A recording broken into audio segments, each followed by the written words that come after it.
ဒါဒီနေရာအရင်တော့အမိုက်ကုန်းကြီးပေါ့အမိုက်ကုန်းကြီးကိုမှလူတွေကမြေအပေါ်ကနေဖို့ပြီးတော့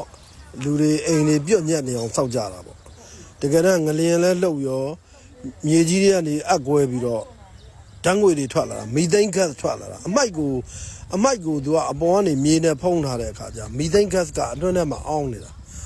အဲ့ဒီမီသိန်းဂတ်စ်ကနေပွင့်ပြီးဒါမီးလောင်သွားတဲ့နေရာပါကျွန်တော်ကိုပညာရှင်တယောက်ကပြောဘူးတယ်ဒီကောက်ရိုးတွေပါဒီမြေဖုံးတာပူပြီးအနေရများတယ်လို့ပြောဘူးတယ်ဒါအဲ့သဘောပဲဒါအမိုက်တွေကိုမြေဖုံးပြီးတော့အိမ်လေးဆောက်ပြီးအပေါ်ကကြက်ဥအပေါ်အကာခွန်လေးအုပ်လိုက်တယ်လို့ပဲ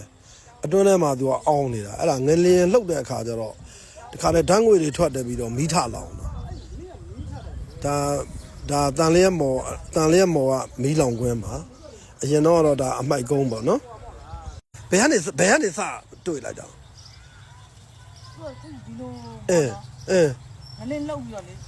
ငလင်းလောက်ပြီးတော့အဲ့မီးတွေကဝုန်းဆိုအောက်ကနေထတောက်လာမြေကြီးတွေကထတောက်လာမြေကြီးတွေကထတောက်လာဒိုင်ကြီးကကွဲထွက်ပြီးတော့ကျွန်းလာကျွန်းလာလူကြီးတွေထွက်တော့လေ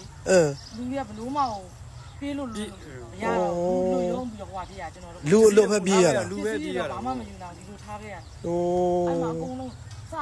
ဒီပပက်လေတွေလောင်းတာတအိမ်ကနေစလောင်းတာမဟုတ်တအိမ်ကနေစလောင်းတာမဟုတ်ဘတ်ဒီမှာလည်းလောင်းနေပြီတခါတည်းကိုအောက်ထဲကနေကိုမီးထတောက်တဲ့သဘောပဲတောက်စီအိုင်မီးလုံးကြီးပုံနဲ့အဲ့လိုကြီးတောင်တောက်တာကျွန်တော်တို့ဒီတိုင်းထဲမှာနစ်နေတာမနေ့ကဟုတ်ပြောတောက်စီနင်းတော့ကျွန်တော်တို့တိုင်လေးကိုလေဟိုဟာကူပြီးတော့လေကုန်းပြီးတော့ကျွန်တော်အဲ့ကုန်းဘက်ကိုရအောင်ထားပြီးတော့ဟိုဘက်ကိုရအောင်ပြေးရတယ်ခုတော့လှုပ်တယ်နော်ခုတော့လှုပ်ငင်းရဆက်လှုပ်နေတယ်ဟုတ်တယ်အဲ့ချင်းလေးမသိမလုံးနေဘူးဟုတ်ဒီဘက်လားအမနာမည်ကဘယ်လိုခေါ်တော့မပန်းကြီးဟုတ်ကဲ့ကျေးဇူးပါ